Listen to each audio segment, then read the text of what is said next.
The auditorium was packed, every seat filled, the air charged with the kind of tension that only comes before a big event.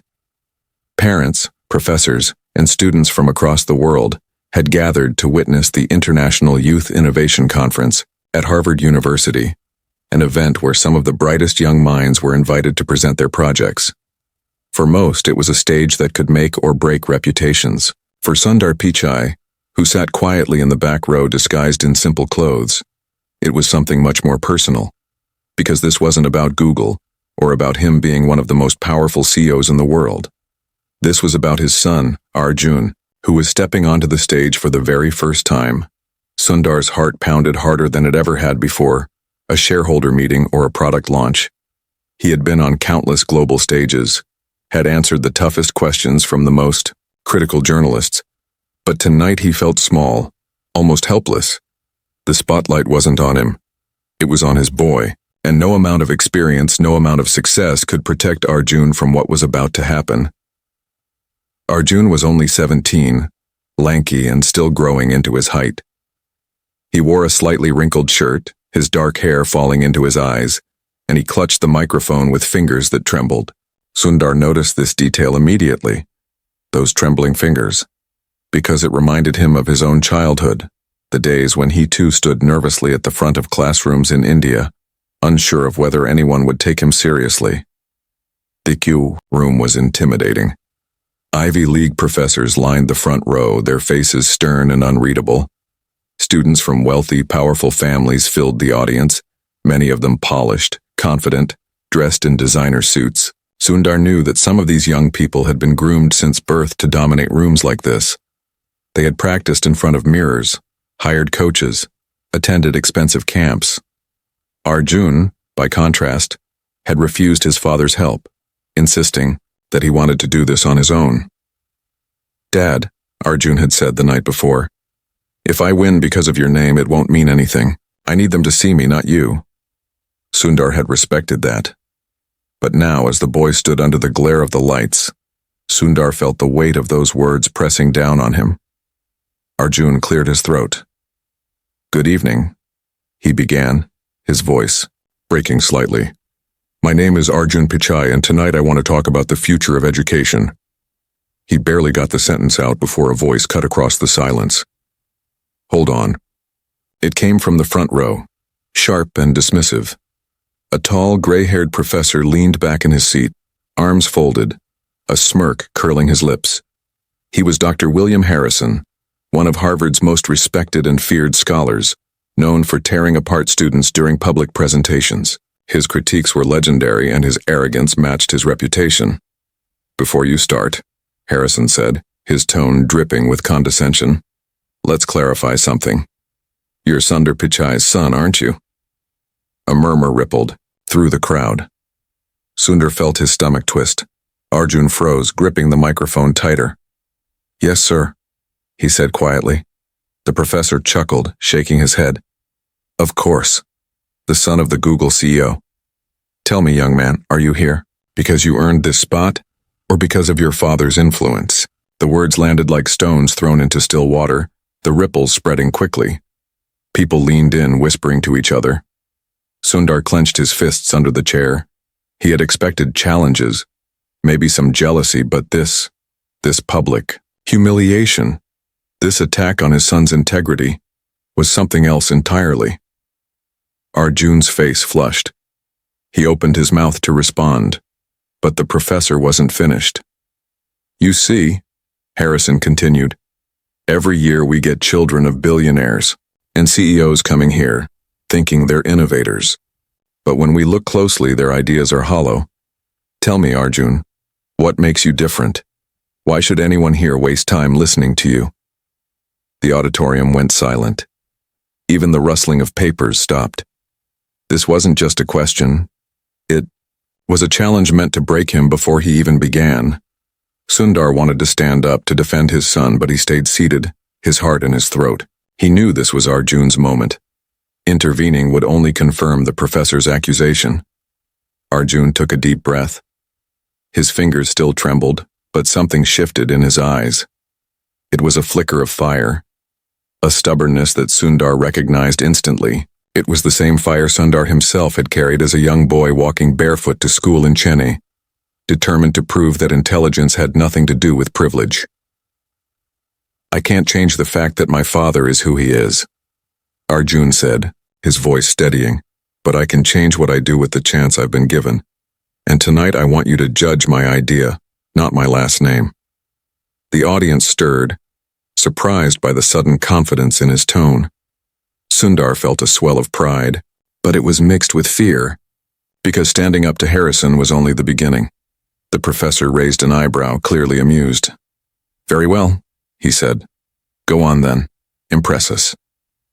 Arjun nodded and launched into his presentation. He spoke about building an AI-driven platform that could provide free, personalized education to children in remote villages across the world. He described how he had spent months working with local schools, how he coded late into the night, how he tested his prototype with kids in rural communities in India who had never even touched a computer before. His voice grew stronger as he spoke, his passion pushing through his nerves. The audience leaned forward, caught up in his story. Sundar could see the same spark that had once carried him across continents. But just as Arjun finished explaining a key part of his design, Harrison cut in again. "Stop," the professor said, raising a hand. "Your idea sounds idealistic, but let's be realistic. You expect us to believe a 17-year-old built this? Come now. Who really did the work? Your father's engineers at Google?" The room gasped. Some laughed. Sundar felt his chest tighten, his vision blur with anger. Arjun's jaw tightened. His cheeks burned, but his eyes locked on Harrison's. For a moment, he didn't speak. The silence stretched, unbearable. Then he leaned closer to the microphone and said slowly with a clarity that echoed across the auditorium, "Would you like me to show you right now? Live on this stage?" The audience erupted, half in shock, half in anticipation. Sundar sat frozen, his heart pounding so loud he could hear it in his ears. And as Harrison smirked, clearly believing the boy would fail, Arjun turned to the massive screen behind him, his fingers flying across the keyboard. The stage lights glared. The audience held its breath, and Sundar whispered under his breath, "Please, son, show them who you are." The first lines of code appeared on the screen, and the room fell into absolute silence. The room held its breath. Every eye was locked on the large projection screen as Arjun's fingers moved across the keyboard. The silence was heavy. Not empty, but thick with judgment, with the curiosity of those waiting to see a boy collapse under pressure. Even the faint buzzing of the lights seemed louder than the murmurs that had filled the hall only moments before. Sundar sat at the back, his nails digging into the wooden armrest of the chair, the ache in his chest almost unbearable. He knew this was more than just a schoolboy trying to defend his project. This was about pride, identity, and the cruel question the professor had thrown like a blade. Are you here because you deserve to be, or because of your father's name? On the screen, lines of code began to appear, each keystroke echoing through the microphone that picked up every sound. There was no room for mistakes. The slightest error could crash his program, could expose him as unprepared.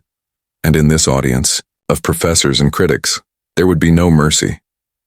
Arjun knew this, and yet, his hands moved with a surprising steadiness, as though the insult had awakened something inside him. "He's bluffing," a student in the audience whispered loudly, enough for others to hear. "He'll probably freeze in 5 seconds. Professor Harrison smirked, leaning back in his chair with his arms folded as though he were watching a child attempt to juggle fire. "Go on then," he muttered under his breath, though the microphone carried his words across the hall. "Let's see this miracle." Sundar's eyes darted between his son and the professor. He remembered his own youth in India, when people had looked at him with the same disbelief, assuming greatness was only reserved for those born into privilege. And, now decades later, his son was fighting that same invisible wall, only from the other side. Arjun's voice broke the silence. "This is the base model of my platform. I didn't want to just show you slides because anyone can talk about ideas. I want to show you how it works, live."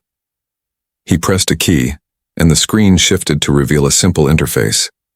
It wasn't Flashy, but it was clean, functional, and instantly understandable.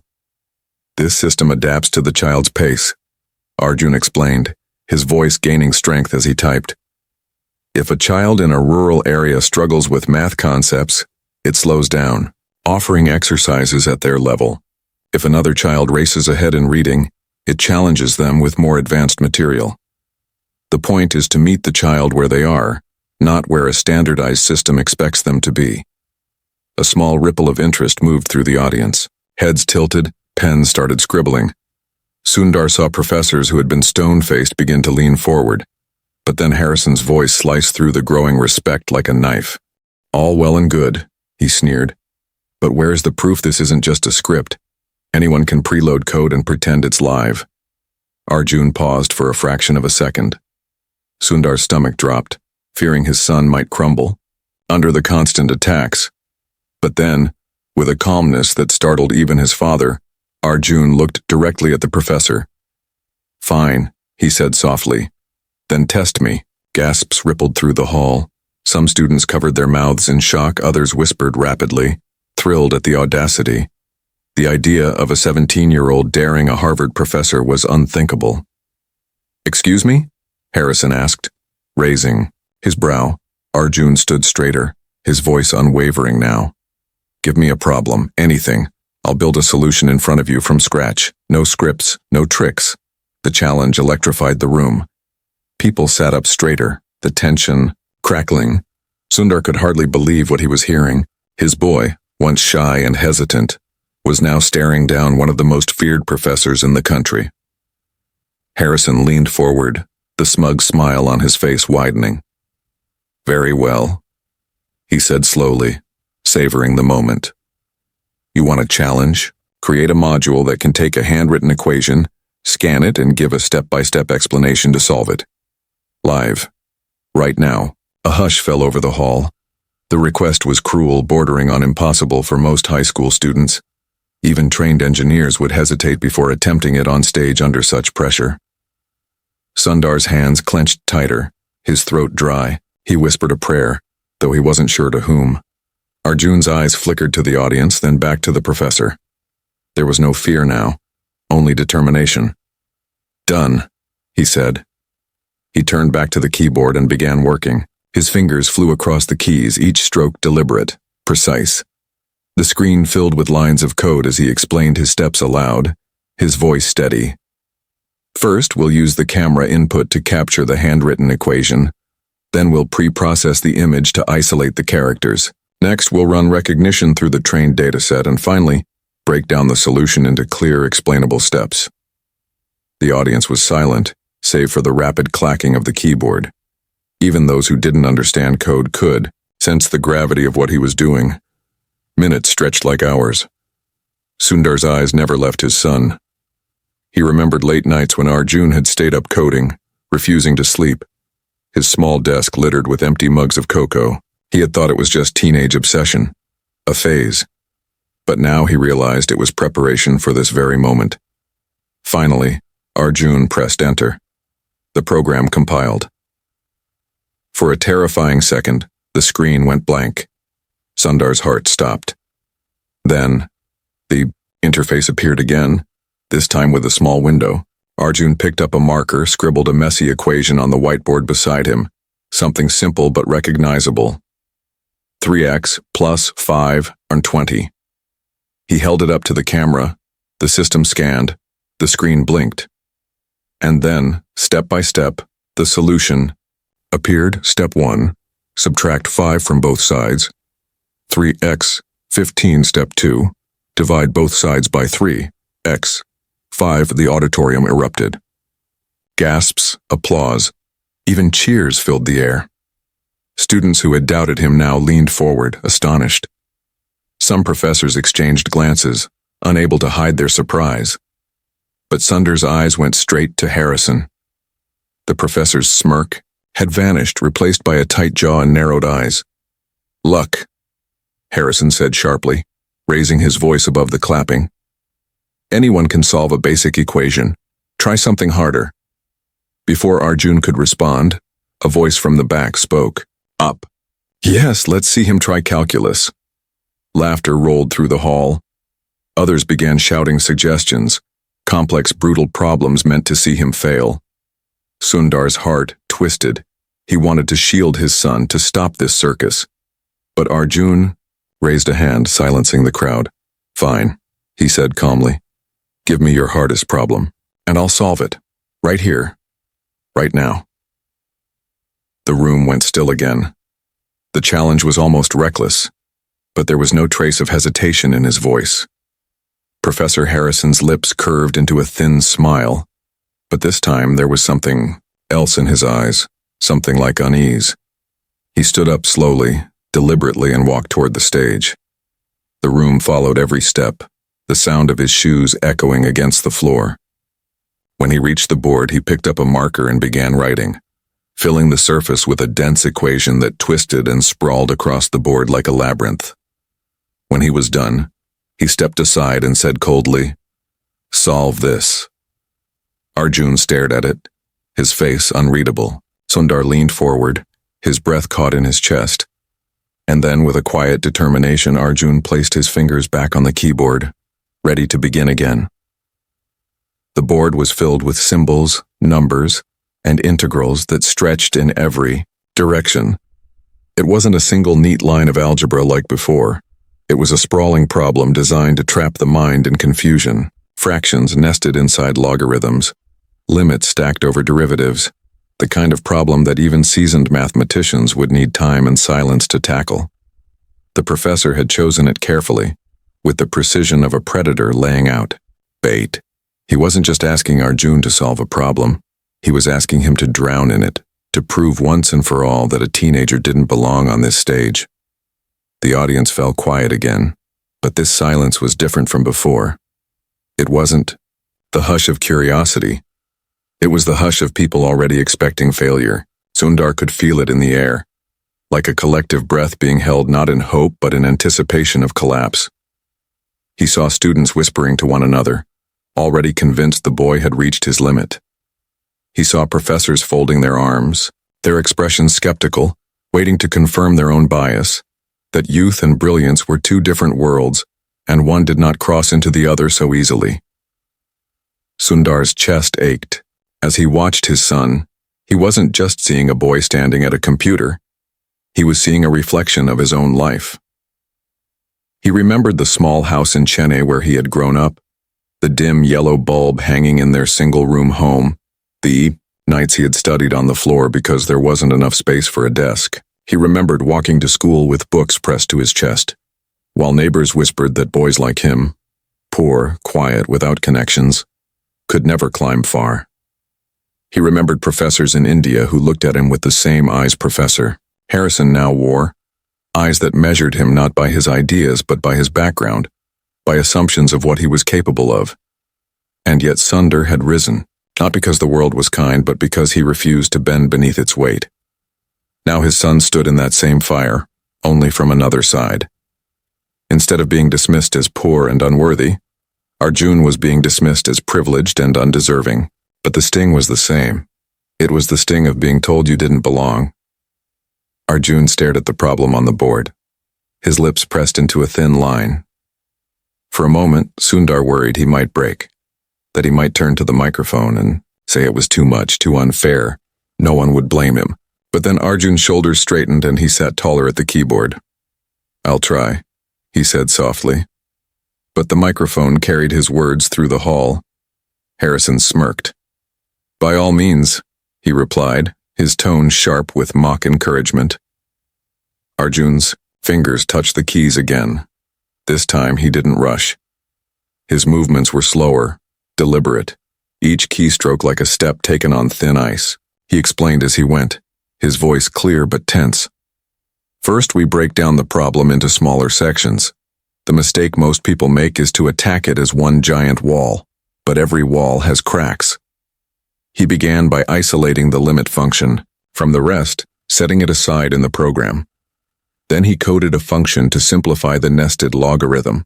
The screen displayed his progress in real time, the crowd following along even if most couldn't fully grasp the details. Sundar noticed the shift. People who had been leaning back were now leaning forward again, their brows furrowed, trying to keep up. Still, the problem was enormous. Each piece he solved opened another door to complexity. Sweat began to bead on Arjun's forehead. His hands trembled once as he typed, but he steadied them, pushing forward. Minutes dragged. The pressure was suffocating. Sundar's knuckles were white against the chair's armrest. He wanted to run to the stage, to take his son away, to protect him from this public trial. But he couldn't. This was a battle Arjun had chosen to fight. Then came the first mistake. Arjun pressed enter on one segment of code and the screen flashed red with an error message. The sound of it, an electronic chime of failure, echoed like thunder in the silence. A ripple of murmurs passed through the crowd. "He's stuck," someone whispered. "I told you," another voice said. "He's out of his depth." "Professor," Harrison leaned back, his smirk returning. "Predictable," he muttered into his microphone.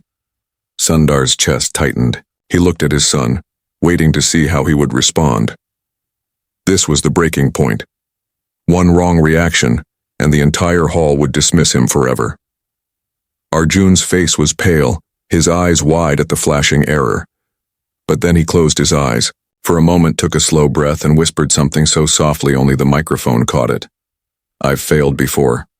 I can fix this." He began again.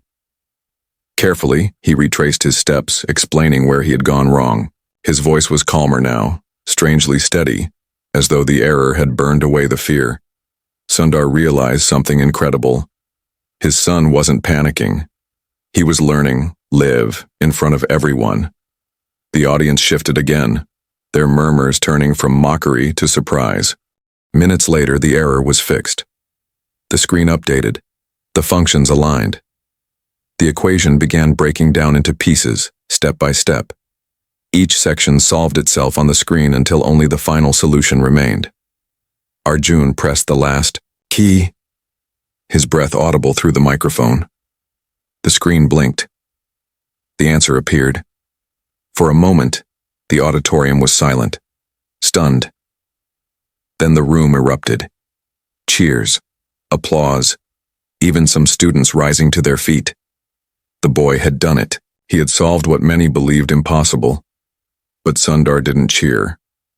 Not yet. His eyes were fixed on Professor Harrison. The professor's face was unreadable. His jaw tight, his eyes cold. And then, instead of joining the applause, he raised his hand. The noise died instantly. "Interesting," Harrison said slowly. "But tell me, young man, how do we know you didn't just memorize that solution beforehand? Anyone can rehearse." The room froze. The applause choked in people's throats. Once again, the professor had shifted the ground. Arjun looked at him, his chest rising and falling quickly, his body trembling from the effort of what he had just done. He could have said nothing. He could have stepped back, let the applause stand, but instead he leaned toward the microphone. "If you think I memorized it," he said quietly, "then give me another one, right now. I'll do it again." The crowd gasped. Some clapped again, others whispered furiously. Sundar's heart stopped. His boy wasn't backing down. Harrison's eyes narrowed. This time he didn't smirk. He turned, picked up the marker again and began writing on the board once more. Only this time, the problem was even more complex. The hall watched in silence, waiting for the next impossible test. The marker squeaked harshly against the whiteboard as Professor Harrison scrawled a new equation.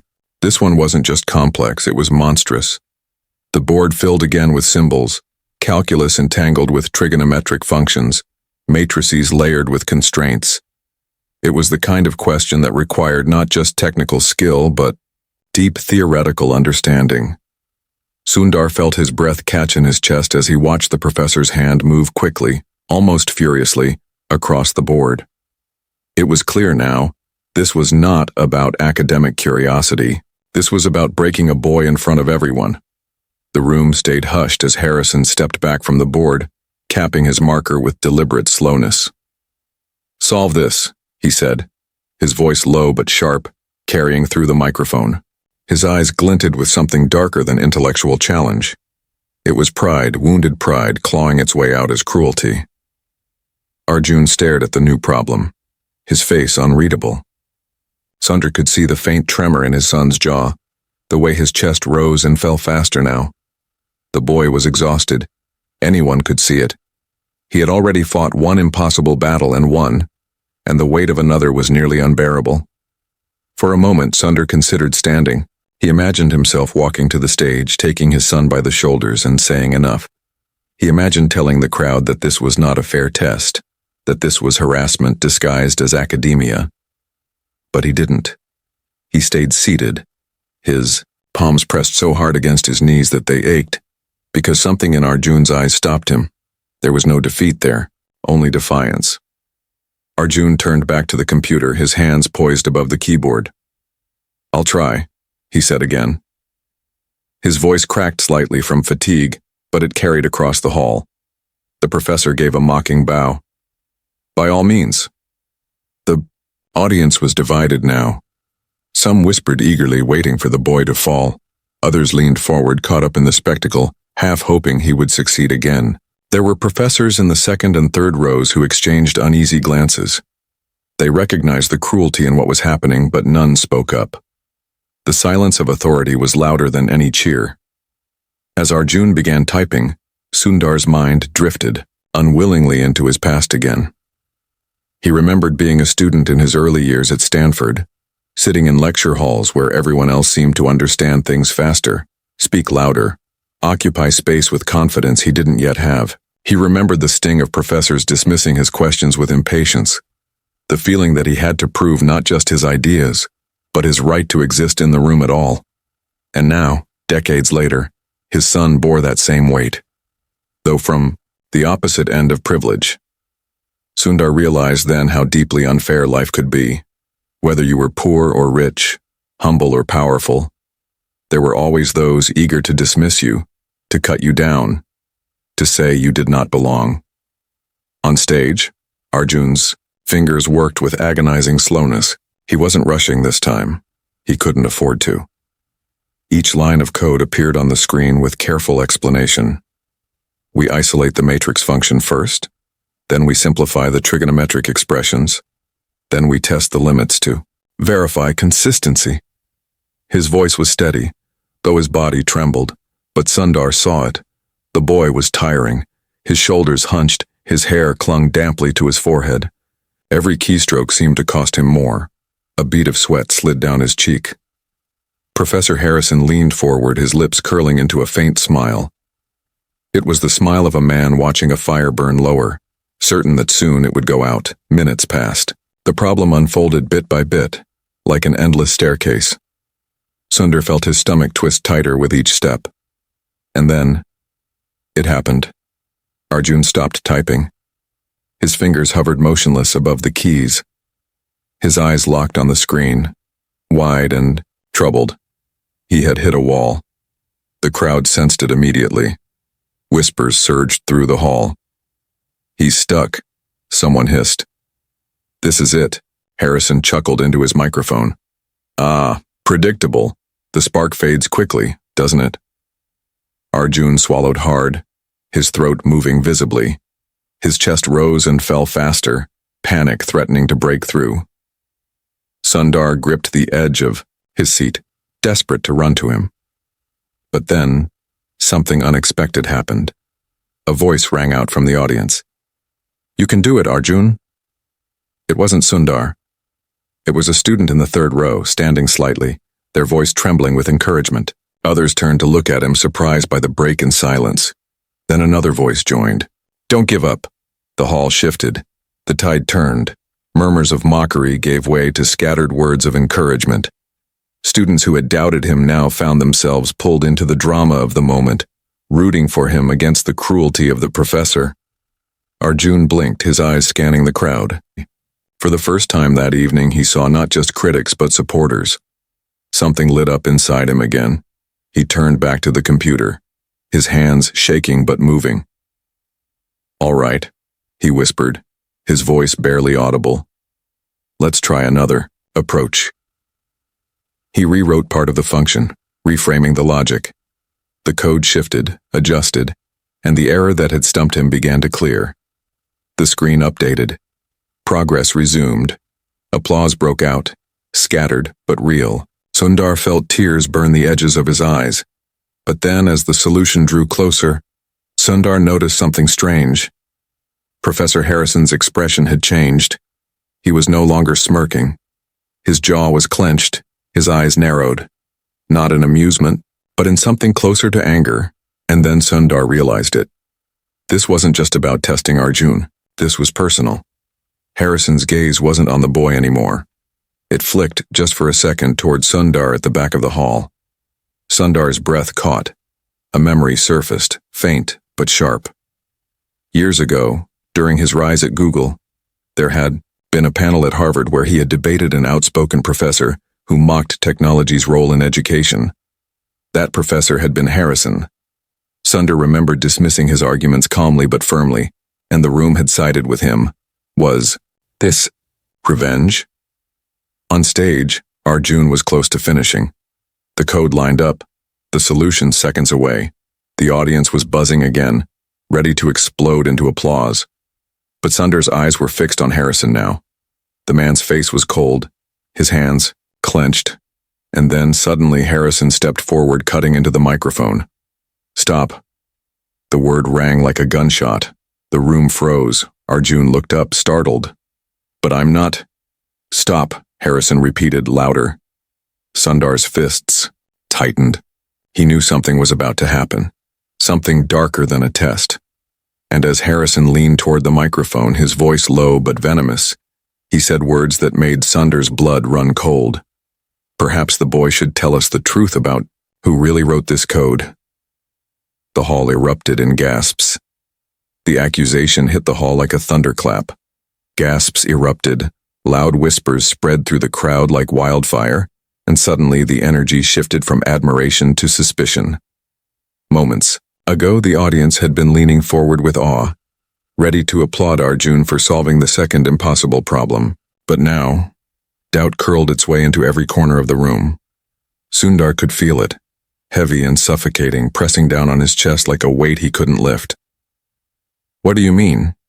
Arjun asked, his voice trembling slightly, though he tried to keep his posture firm. His hands were still hovering above the keyboard, his program half completed on the screen. Professor Harrison stepped closer to the stage, his presence towering, his tone dripping with venom. I mean, he said slowly, savoring each word, that no 17-year-old boy could possibly build something this advanced on his own. This code, this project, it has the fingerprints of professionals, experienced engineers. Tell the truth, Arjun. Was it your father's team at Google who built this for you? The words hung in the air like poison. The murmurs grew louder. Some students covered their mouths in shock. Others leaned toward each other, whispering theories. Sundar felt his body go rigid, a cold fury rising from the pit of his stomach. He wanted to leap to his feet to shout that his son had worked for months, sleepless nights, building this from scratch. But he held back because he knew if he spoke now, it would only confirm the professor's accusation, that Arjun was hiding behind his father. On stage, Arjun's eyes widened.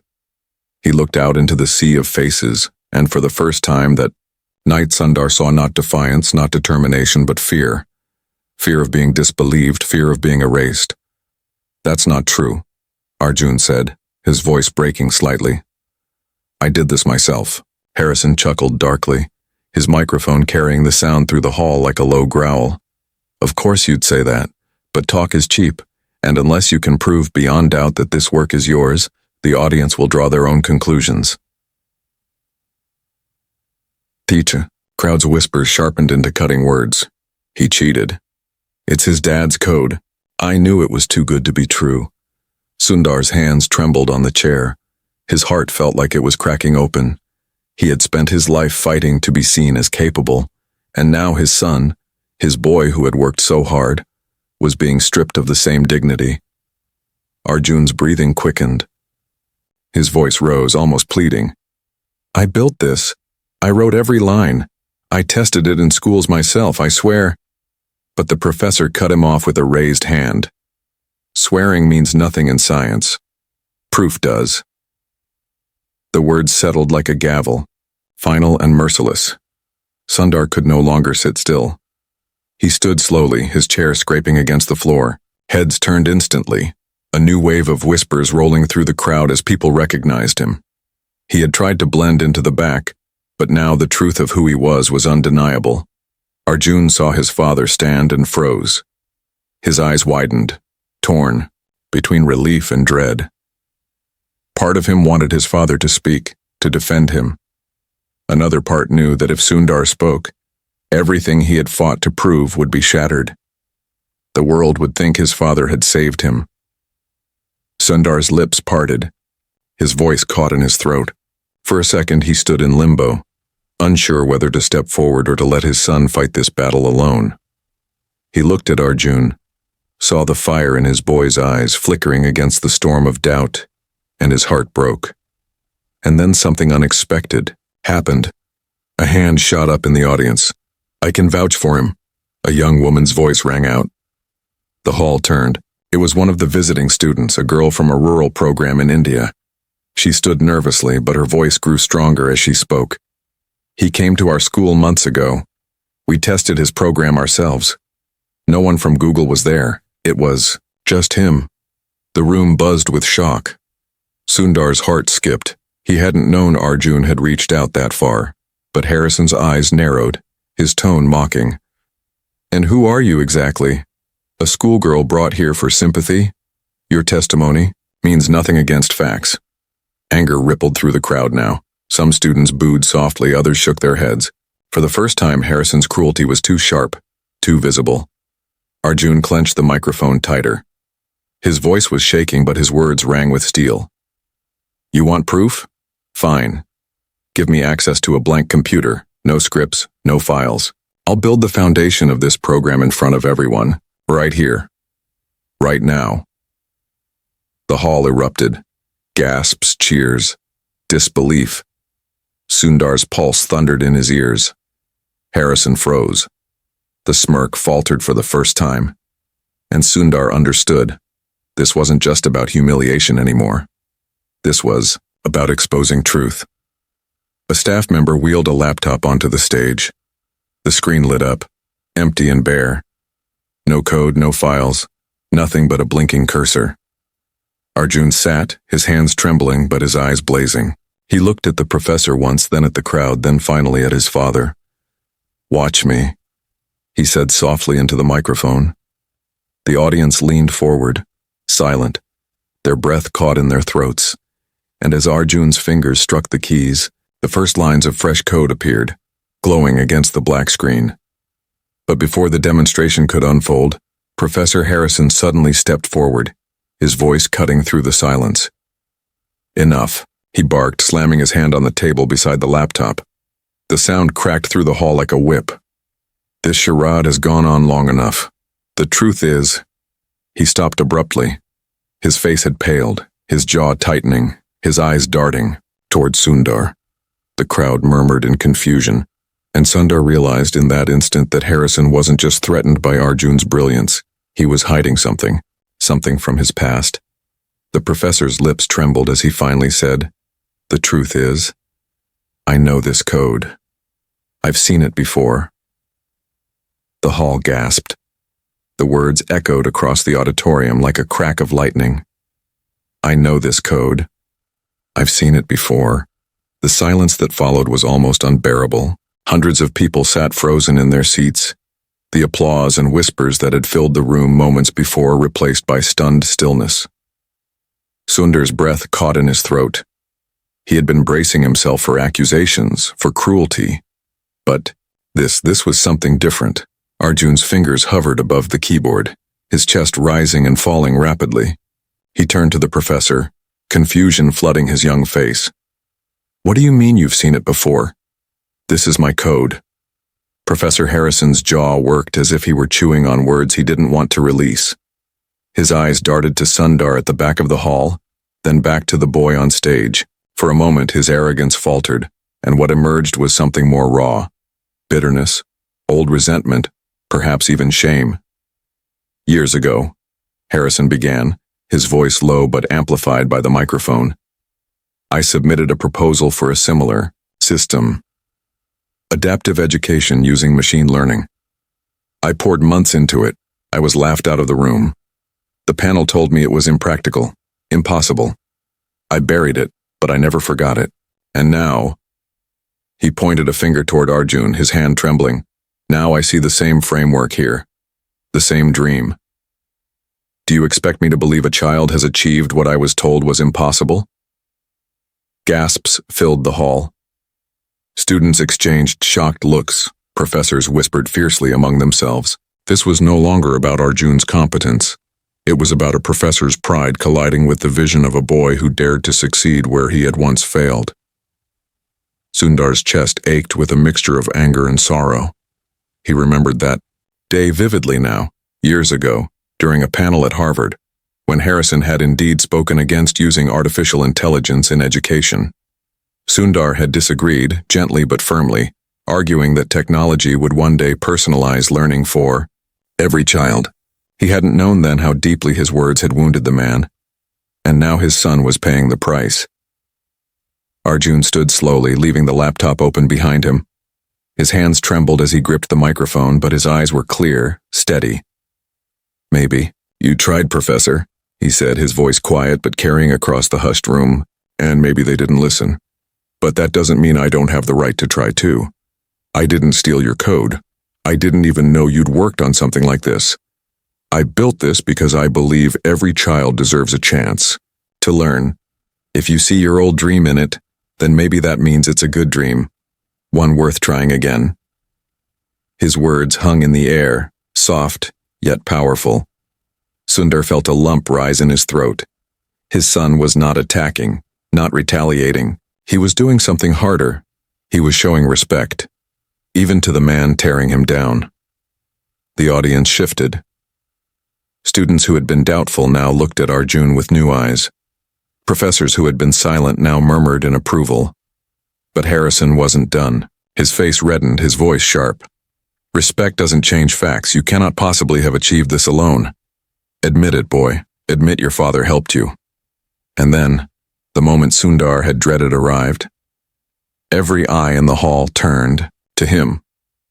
The disguise of anonymity was gone. Everyone knew who he was. He stood in the back row, caught between silence and speech. Arjun looked at him, their eyes locking across the vast space. In that look, Sundar saw everything. The plea, the defiance, the desperate hope that his father would stay silent. Because if Sundar spoke, if he defended him, the world would never believe the boy's achievement belonged to him. Sundar's throat tightened. For years he had fought battles in boardrooms, in labs, in negotiations across the world. But never had he fought a battle as hard as this, fighting the urge to protect his son while knowing the greatest protection he could give was silence. So he didn't speak.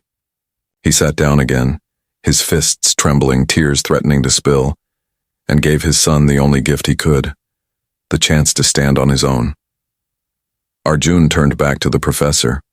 His voice shook at first, but then it grew stronger, fueled by something deeper than anger, by truth. My father didn't write this code, he said firmly. I did. Every late night, every bug, every test with children who didn't even have proper classrooms, I did it. I don't need you to believe me. I just need to keep working until the kids who need it can use it. That's all that matters. Room was silent. The boy stood small on the massive stage, but in that moment he was larger than anyone else in the hall. And then, slowly, something extraordinary happened. Applause.